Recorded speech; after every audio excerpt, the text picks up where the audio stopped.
All right, guys. So I am one of the three drivers of Drift Labs. So we got two E36s and we have one S14. So we're gonna go over this car and a little bit of the setup. So running a '96 S14 with a 1J VVTi. Go over here.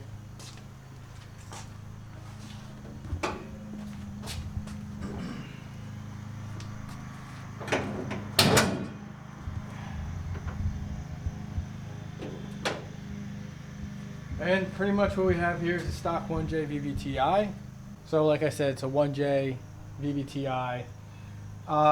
So currently right now, it's running about 343, 345 wheel horsepower. It's got the 550 injectors in it. Turn the boost up to about 18 pounds. It's got wiring specialties harness, AEM Infinity ECU. It's tuned by E-Shift Performance down in Sayreville, New Jersey. Car runs great. I didn't want to do anything crazy to it yet. I want to keep the Toyota engineering locked in, because as soon as you open up the motor, you unleash pretty much that magic that's contained in there. So kind of keeping it simple. Car runs great, makes great power, the torque is perfect. I'm extremely happy with it. Down the future, I do see myself going with the LS down the road, only because you're at track day. LS, you can, anything breaks, you can go right down the road and you can get anything that you need for it. A JZ, if something breaks, your day's over.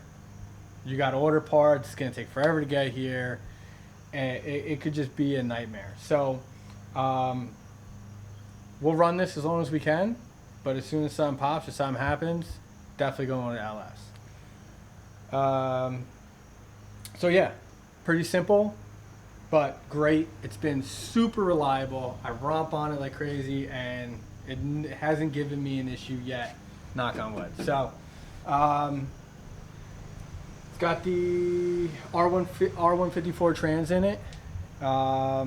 It's got a stage 5 puck unsprung clutch, which I got it from my brother, who was building a big 1,000 horsepower 2JZ car and ended up going with a different clutch setup. So he had this one laying around, so I picked it up from him, threw it in there. It's a good clutch.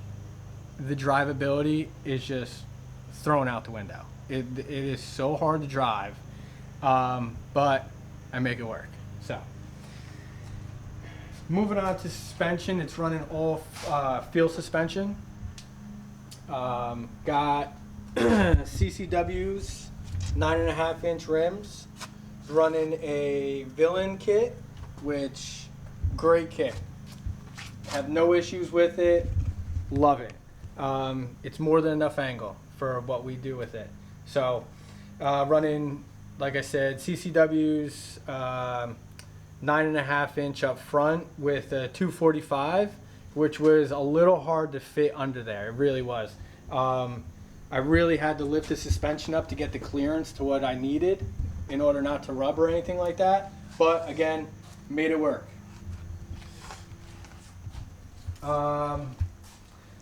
Moving on to the inside, I mean, it's pretty straightforward. You know, got the ASD handbrake, run the inline handbrake. It hasn't given me any issues yet. I actually like it. I would like to go with a with a dual caliper setup, but in my mind, I'm just trying to keep everything as simple as possible. Super simple. I figure with a dual caliper setup, there's more things to break.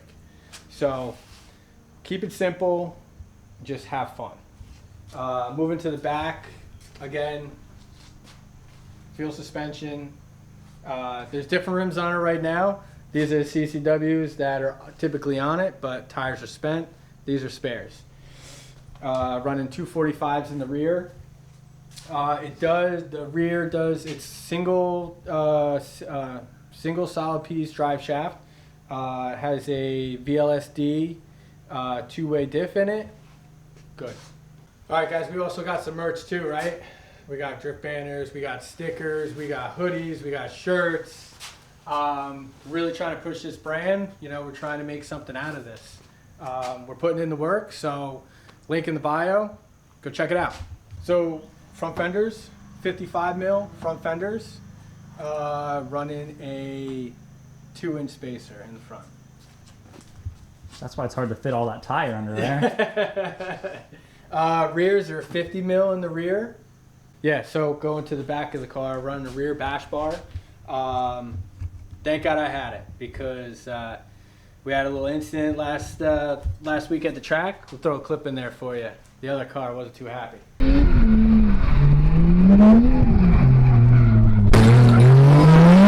So the car's wrapped in white. I am looking for some ideas for a livery. I can't make up my mind. There's so many different liveries out there. I like them all. So, any of you guys got any ideas? Hit me up on Instagram. Instagram link will be down below as well. So in the rear, everything, all the arms are pretty much stock. I am running ISR camber arms, just to run +1 camber, just to get, try to get as much traction as I can. And we are running about a 1/4 inch toe in. As far as the front, 1/8 inch toe out. So it seems to be working good. I like the way the car feels. Again, you guys got any suggestions, anything like that, let me know. I'm all about it. I'm all for different opinions, trying different stuff out, So some of the future plans that I have with this car, obviously with doing a lot more tandem, front bash bar, gotta happen. And then this winter, coming into this winter, definitely going with a full weld-in cage. So right now, we've been running the Acceleras 651s, which are super grippy tire. We get them from Tire Streets. 200 tread wear up front, good. In the back, running the same tire. I run the same tire, front, back. I have been dabbling around a little bit with the Kendas. To me, they both feel the same, honestly. I like both tires. So right now, at the level that we're at, it's kind of, money is where it really comes into play, is at the time what's cheaper. But I'm still only sticking with the two, the Acceleras, the 651s, or the Kenda, the K20s. In my opinion, they're both great tires. I get a lot of laps out of each tire, so we're gonna keep running them.